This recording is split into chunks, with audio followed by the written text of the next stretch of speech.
Well, I think coming in here is always a difficult place to play, and they certainly shoot the ball very, very well. And but they did a great job establishing Ezeli early in the game. He hurt us, and they kind of jumped on us a little bit there, but it was only 5 points. And then I thought midway through the first half, we put together a nice run to kind of get back up by 4, and then we really closed out the half very well. And I thought the first 4 minutes in the second half were going to be important, just because they were at home, they were down by 8, and we were able to really extend the lead. And then we had a couple possessions there, we turned it over, didn't really make some good decisions, and we were able to kind of regroup and get the lead back up to double digits. Then they made a run at us there with about 8 minutes to go, and it just seemed like in the game, I'm anxious to see the film myself because they shot such a high percentage against us, but it seemed like from the bench that, the shots that they made were shots that we were able to absorb because we had a lead.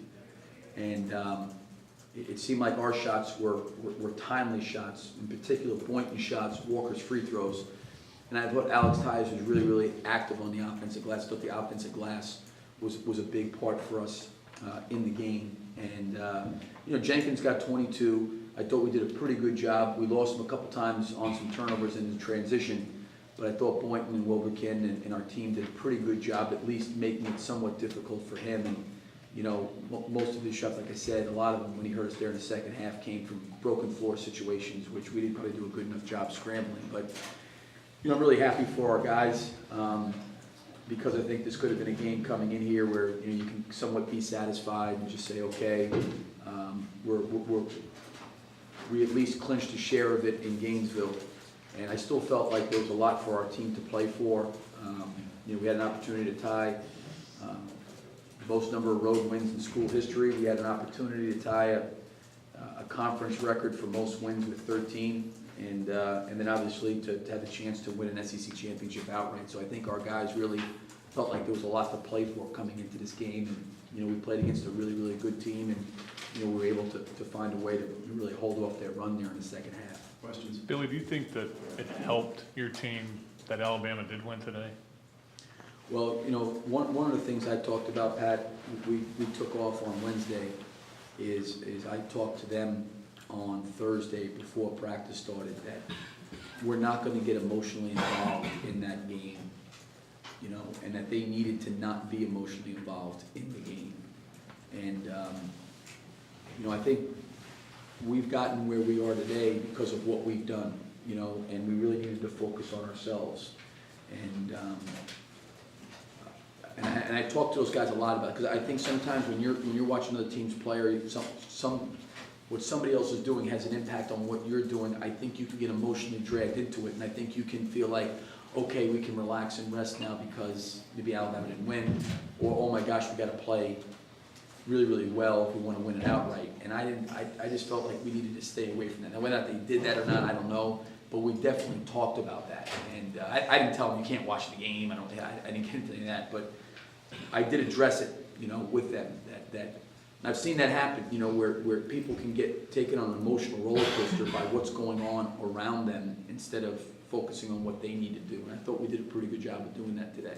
Billy, Kevin Stallings just kind of talked about your team kind of taking turns on them, each starter. Can we talk about when you get that balance, what it means to have the kind of... Well, Taylor is really, really a great, great defender. And, whoever he was on, we really tried to, almost, he was going to be kind of a recipient of maybe someone making an extra pass. But I think the one thing we felt like we needed to do is, I love Jenkins as a player. I told Kevin this today at shoot around. He reminds me of Stephon Curry, just with the way he shoots the ball and things that he can do. And, he gets 22 tonight, and it wasn't like an explosive 22. He still gets 22. He got 22 against us in Gainesville. He's a phenomenal, phenomenal shooter. But I think you have to make Taylor works so hard on defense, and Kevin's smart. He moves him around to different players. And I think Taylor, in the first second half, guarded 3 different players. He was on Walker, he was on Boynton, he was on Parsons. And we just felt like you needed to try to at least force Jenkins to have to work defensively to try to eliminate, you know, it being a one-sided game for him, where you're not running action at him. I think you got to force him to try to guard a little bit. And he works at it, Jenkins. I mean, he worked hard at it, but, you know, Boynton got freed up on a couple screens. He knocked down some big threes that were timely for us. And we did a pretty good job, you know, trying to at least put him in some screening actions, and also Tinsley too. And then I thought we were able to get the ball inside some. And, you know, Kevin's got a lot of versatility with his team, because when he's playing Goldberg and when he's playing Odom out there, they're so good on their feet that they can switch out and play your 1-2s and 3s. And, you know, we were going to accept the switches and then just try to play through the switches based on where we thought maybe we had a mismatch where we could drive the ball or post feed or create some screening action where we could get someone coming off after they switched. And our guys did a good job. I mean, you can do all that, and it all sounds good in theory, but you know, the ball's got to go in the basket, and the ball in certain situations went in the basket for us. So can you talk about just, you use the word resiliency a lot with this team, and this game was the same kind of deal. I mean, Parsons gets posterized by Tinsley, you guys go on a run, you dominate the rest of the half. Was that kind of an example of what you guys have been able to do? I also think that their understanding, like one of the things I talked to them about is, I think a lot of times in competitive situations or in life, I think because failure is out there so much that you identify when you don't get the results you want, you identify what the problem is and you work hard to correct the problem. And I think a lot of times when you're successful, you don't look at why you're successful. You're too busy spending time living in and enjoying a success.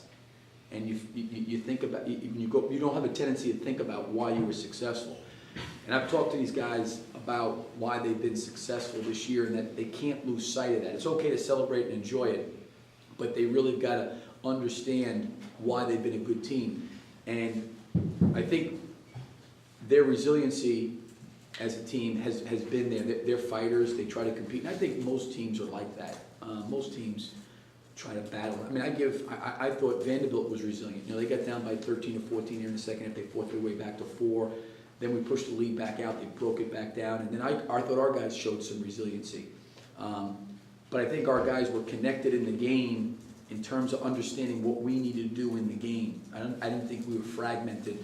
And that's the thing that happens when teams make runs at you. Your team can get fragmented. Not so much that they're bickering, but you're not kind of on the same page. And I felt like even when they were making a run, there was a level of unity of understanding what they needed to do to kind of correct that.